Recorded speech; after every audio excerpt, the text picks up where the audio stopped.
if a revolution could get started with people that have a Christian missionary spirit going into the inner cities and reaching kids and praying for families and loving people, that would change the world.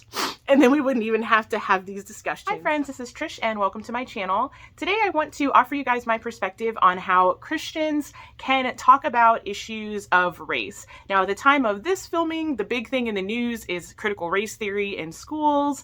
And, within the last few years, there's been a lot of talk about the organization Black Lives Matters and how Christians should deal with it. Now, I think I have a unique perspective that's worth hearing because I don't often hear my voice in, anywhere, basically, and I'll kind of tell you guys why. So on the one hand, I am a conservative Christian.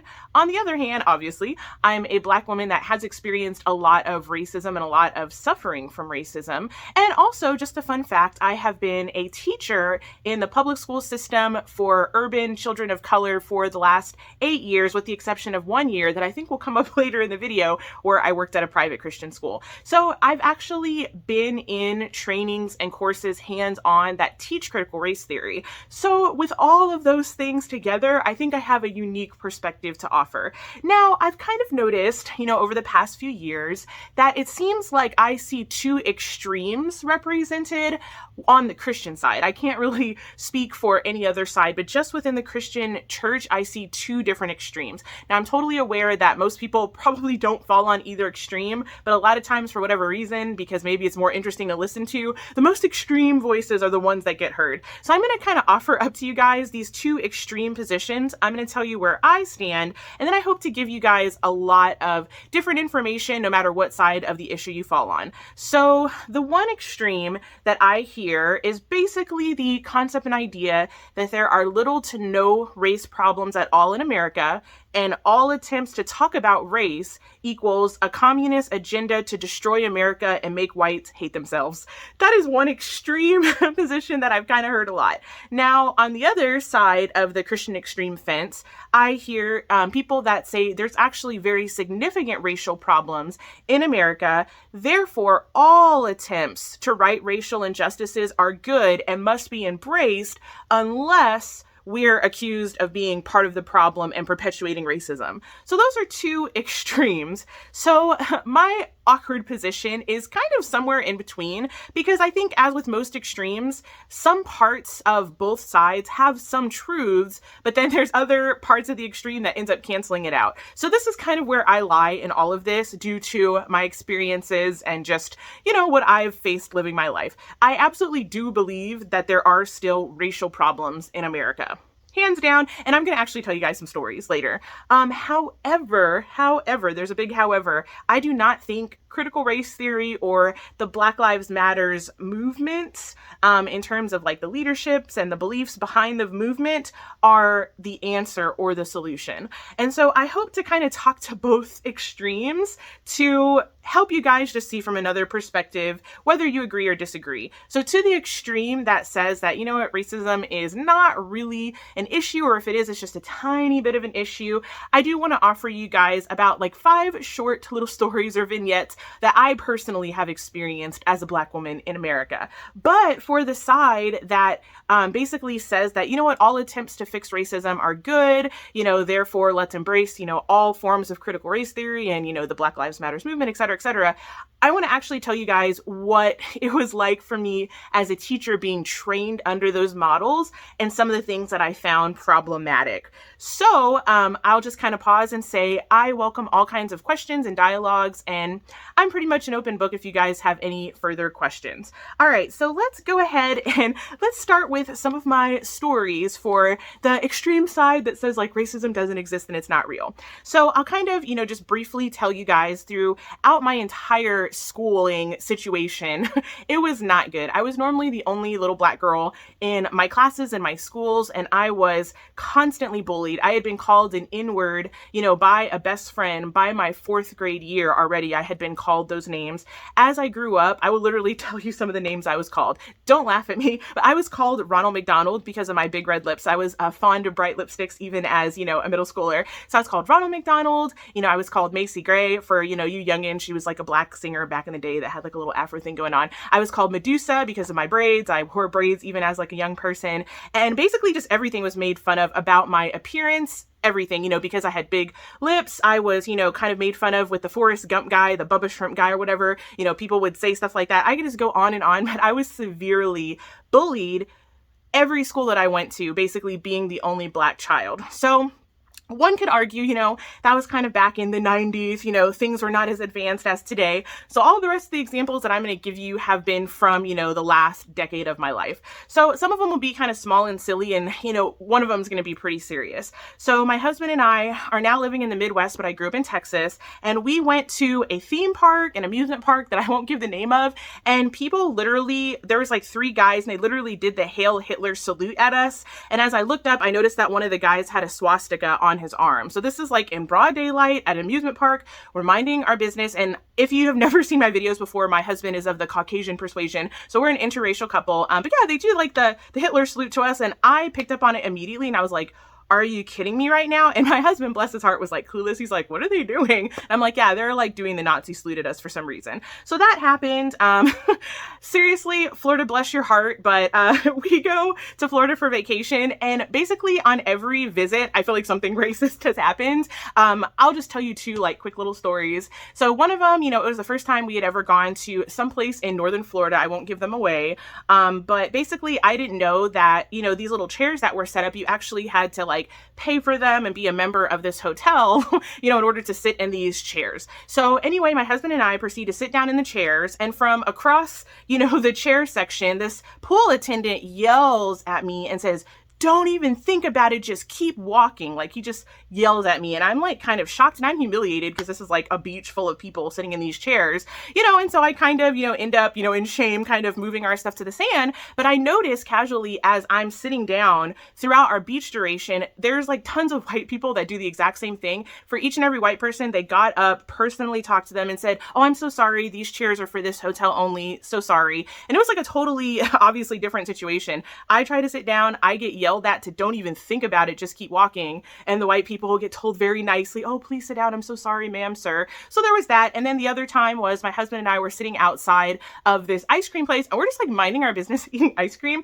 And this couple gets out of their, little SUV situation. They're all like matching and everything and all dressed to the nines to go eat ice cream. But anyway, I look up and the husband is just like staring me down, and he's literally shaking his head at me in disgust. And then when his wife gets out, she basically, he whispers something to her, and then they both look at us and kind of laugh and like trance into the ice cream shop. And I was just like, wow, like that really stinks. Lately, the last time I went to my doctor's, this is a small one, but it just kind of goes to show you just weird things that happen. He kept kind of looking at me amazed, and he kept saying, you're so articulate. Wow, you speak so well. And I understand what he was trying to say. He was trying to give me a compliment, but it's hard not to think the implication is that, oh, like, wow, Black people can talk. It's just like the little things. And I wasn't mean to him. I didn't, give him any crazy looks. I was just like, oh, thank you so much. Thank you so much. But there's still just these tiny things that happen as a Black woman that kind of reminds you that sometimes people are assuming things about you before you get 2 words out of your mouth. And finally, this one is like the hardest to talk about. So I'll try to make this a short story. But the one time out of my, 8-year teaching career that I, left urban education to work at a private Christian school, let me tell you guys, it was the worst year of my life. So basically within the first 3 weeks, the principal's son wrote up a petition to get me fired. Students made up rumors that I was looking at porn in the classroom and cursing and spread it to all the parents and the administration. It was just crazy. Kids were like making up memes about me, calling me like a drunk and a lesbian, just like all this random stuff. Like I was just so attacked, and I was the only Black teacher in the entire school. It happened to be a very, very wealthy private school where literally some of the kids' parents were millionaires. And I had never been in an environment like that. And right now I live in a fairly, big city, but this private school was kind of on the outskirts of the city, kind of in a rural yet rich area. And it was just crazy. Like I can't even repeat some of the things that were said to me, but I heard racial things. Parents would refuse to speak to me. They would believe terrible lies about me without even, validating it. Some of the parents would tell administration, oh, I'm not even going to speak to that woman. And it was just really clear right out the gates that I was not welcome there as, a Black woman. It didn't matter that I had a master's degree. It didn't matter that I loved Jesus. It didn't matter. Nothing mattered. There was not anything that I could do in that environment to be accepted. And so those are just a few stories of like real life racism that I've encountered, just a sprinkling, just to kind of let people that are of the opinion that, oh, like racism doesn't exist or it's not a problem. I want to let you know from a Black person's perspective, like it is real and it really does hurt. It is very painful. So to the other kind of other extreme that would say, okay, because racism is real, let's go ahead and embrace all forms of like critical race theory and like, the Black Lives Matters movement and all that stuff like that. I can just tell you what I experienced being a public school teacher that has been, literally taught these principles in certain school districts. So basically, I'm going to simplify it, but I'm going to kind of tell you what we were essentially taught.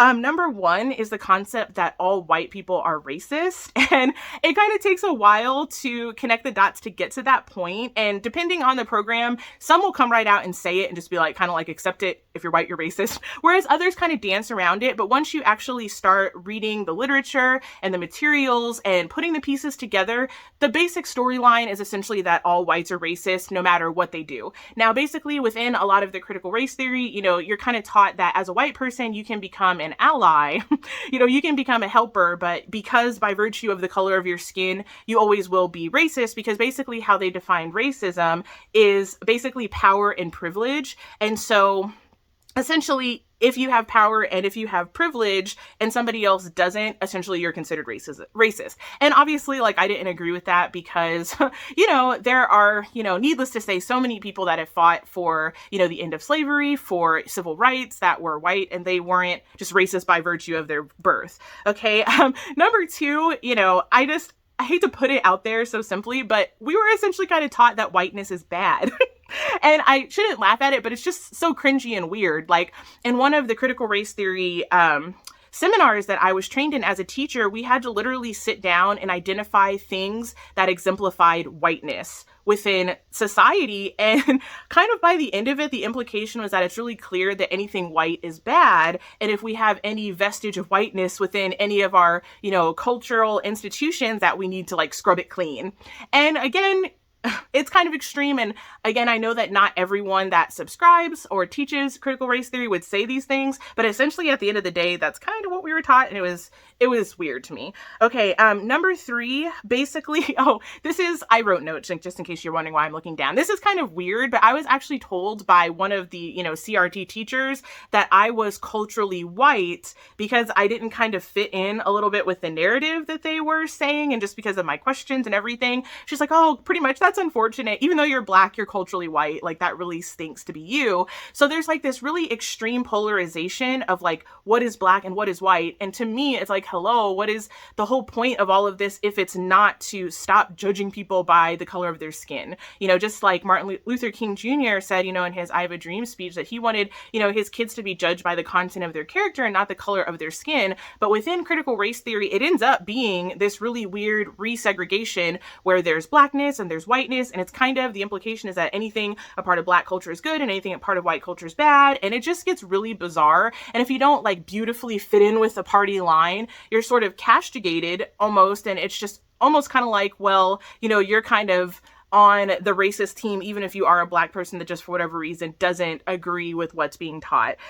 All right, number four, this one's super hard for me to like even say, but I think it's true. There's very little talk about problems within Black culture. And, it's challenging. It really is. Because I do think that, poverty and a lot of, the fallout of racism has really had catastrophic effects on so many Black people, and as a person that's been a teacher, in Title I schools, that's where, most of the students qualify for free and reduced lunches, that whole 9 yards. There's poverty, there's all kind of challenges. It is really sad, and there's a lot of hurt, pain, and devastation. However, on the flip side, I do think that there are some cultural phenomena within the Black community that is destroying the Black community. And I would just mention race, or sorry, not race. What's wrong with me? Rap, sorry. Like Cardi B and Megan Thee Stallion. And I mean, this has been for a long time. Before female rappers were popular, it was the male rappers, and they were just like saying awful things about women, calling them the B word and calling them the H word and just demeaning them and degrading them. The way in a lot of rap music, gang violence and drugs is glorified, like that's really bad. I would just say so much of like Black entertainment, unfortunately, I feel like has been so destroyed is all I can say. And I think it's clear that, maybe as Christianity has become less a part of Black culture, sadly, and all of these other like worldviews and things have been brought in, the quality, I think, of Black entertainment has gone down really bad. And so being a teacher, talking to kids and seeing who their heroes are, these different rappers and these different, basketball players, these different stars, and seeing that sadly, a lot of times, like education is not a value. Like reading is not a value. Like I've done most of my work as an English teacher. And it's been really hard, basically seeing that. And that's something to me that like a lot of critical race theory doesn't touch. It doesn't touch on, the sad and painful realities of how is the Black community failing to help itself? It doesn't address a lot of the violence, a lot of the imprisonment and a lot of like, drug use, a lot of problems that are very prevalent within inner cities. And I could do a whole video about that, but as sad as it is, and even if that did happen as a result of, oppression and slavery and, just the 50s and the 60s and all of that, at some point, as a Black community, we need to say enough is enough. Like, we're not going to uphold these evil people, this evil music, these, broken values anymore. So I'll keep going because I could talk forever about that one. I would say too, there is, if you study, Black history and like the civil rights movement,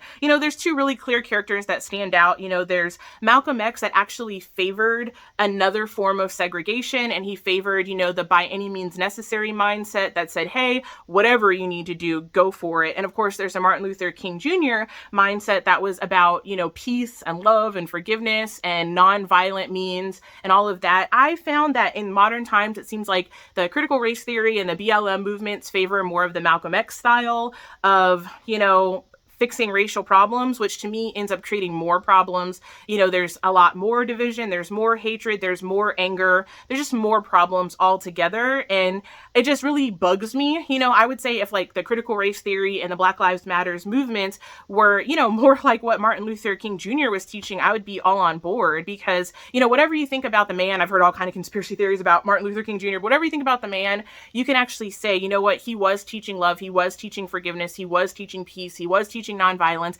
and he was teaching that based on a Judeo-Christian mindset, whereas, Malcolm X was coming more from the Nation of Islam and some of those teachings, and that's a whole nother video again in of itself, but I really dislike that because I feel like it creates a lot of the problems we've been having over the past few years where people are, murdering police officers, where they are looting, burning, rioting, all kinds of horrible things, and I don't think it's good. And then there's something called the soft bigotry of low expectations. And I've seen that really, really prevalent within the school system, within the urban public school system. Just this idea that, kids don't have to do their homework, because their lives are so hard. They don't have to really learn how to read at a high level because their lives are so hard. You can't really hold kids to high expectations because they have so much trauma. And it's sort of an embracing of victimhood that ends up actually, to me, being another form of horrible racism, because you end up saying that, Black children are not capable of greatness. I absolutely love the Chronicles of Narnia series, and I raised about $1,000 to get all of my kids, this 7-book series of the Chronicles of Narnia. And I was told at one of these urban school districts that, these kids, they can't read that, A, because it's an old dead white man, and B, it's not culturally inclusive enough, and then we were kind of given these like children's storybooks that happen to have Black characters on them and said, you should go for this. And it was so insulting because A, I felt like my kids loved the Chronicles of Narnia, and they, their reading scores went through the roof and all of these great things came as a result of reading that. But I felt like there was this weird low expectation that, the kids can't really read that. And then why would they want to? And it was just a hot mess. And I felt like, being a teacher, which is actually, spoiler alert, why I have quit this last year. I'm not doing it anymore. I just got so tired of having to be a part of a system that was actually creating low expectations for the students that I, was supposed to help. So I will, kind of just reiterate, that's kind of some of my problems with, CRT and like the BLM BLM movement. And I know that I'm oversimplifying it, but just to kind of tell you where I'm coming from for those of you that have, because of your belief in the problem of racism, you wanted to do something about it, but you felt like, hey, what can I do? So I think the question is, like, what are some of the solutions? Like, what can we actually do? Because it really stinks to be really aware of a problem and not know how to fix it. So I say several things. Obviously, the gospel, education, mentorship, prayer, and sacrificial missions. So, of course, the gospel is all about forgiveness and Jesus dying on the cross for our sins so that he washes all of our sins away. And so that means the sins of our ancestors, that means the sins of our oppressors. And I think the beautiful thing about the gospel is that we realize that man is not our source, God is our source. So no matter what kind of abuse or true victimhood we have gone through, like Joseph in the Bible, God is able to bring us out of that. He is able to prosper us, and he is able to bring us into positions of leadership and power as we rely on him. Education, I'm a huge proponent of education, and I do believe that's a massive crisis within the Black community, and we are in serious need of mentors. I can't say enough about mentorship, and that's kind of part of my, ideas for solutions. We need people that are willing to not just like march and hold signs. We need people that are willing to go into schools and teach Black children how to read or help them to come, to a higher reading level. We need people that can be fathers and mentors for fatherless boys. We desperately need people that are willing to truly love Black children and not just have sort of a fake form of love that involves no sacrifice. And that's, why I wrote down sacrificial missions, because some of the neighborhoods are scary. Like, I live in a city that has a lot of terrifying neighborhoods, and I actually live kind of in not the best neighborhood myself. So it's scary. Like, sometimes I hear gunshots and things. There's been like murders around. So I understand why people that don't live in these neighborhoods don't necessarily want to come into them. But if you think about, there's been missionaries that were willing to go to China and India and the Middle East. We need American missionaries that are willing to go into inner cities and love kids, teach kids how to read, pray for kids, teach kids Bible stories. I feel like that's one of the only things that are going to change anything. And then I think, of course, prayer is important. If you're not one that is called or able to go into the inner cities and deal with real people, at the bare minimum, I think it's so important to pray. And finally, I want to end on how can we actually talk about these issues without being explosive and crazy. And I actually did a video yesterday on like dealing with controversial political issues, so I'll refer you to that one. But I just want to encourage people, let love and not fear lead your discussions, because on both sides, it seems like fear is leading the discussion. On the one side, that's like racism isn't real and this is a communist ploy to destroy America and all of our values and everything's crumbling. They're coming from a place of fear. So when they're communicating, there's anger and there's attacking. And then on the flip side, people that are afraid, based on, racism and oppression and injustice, they're kind of coming from a place of fear and saying, oh my gosh, let's sometimes tear everything down and start from scratch. We've got to fix this. And both sides are coming from a place of fear and not love. So I think it's so important to start your conversations on love. Secondly, this is just on any conflict, but I think it's so important to acknowledge people's pain. As a Black Christian woman, it is very hurtful and painful to see how some white Christians talk about race and talk about me. They don't realize that there are, Christians and people that love Jesus, but they have sincerely gone through a lot of suffering and pain racially. So I think it's so important, no matter how you feel about any of the specific movements, to start from a place of love and see where you can acknowledge pain and suffering, even if you don't understand it. Even if all you can say is, I know that there's been a really painful history of racism in America, and I'm sad for that. That is a start, people. And that's something that I don't hear, I think, enough people saying that are on, that one extreme side. And so I could go on and on, about this topic forever, because I'm super passionate about it, but I just want to, do a call to Christians to what if we had a new generation of Martin Luther King Jr.'s? What if we had a Christian alternative to critical race theory and Black Lives Matters? Like, what if there was a group of Christians that could acknowledge the pain and suffering that their Black brothers and sisters still experience, not to mention other races, but that obviously, is grounded in a biblical worldview? What if a revolution could get started with people that have a Christian missionary spirit going into the inner cities and reaching kids and praying for families and loving people? That would change the world. And then we wouldn't even have to have these discussions. So I'm getting teary, so I'm going to end the video, but I love you guys. Have a great day. Bye for now.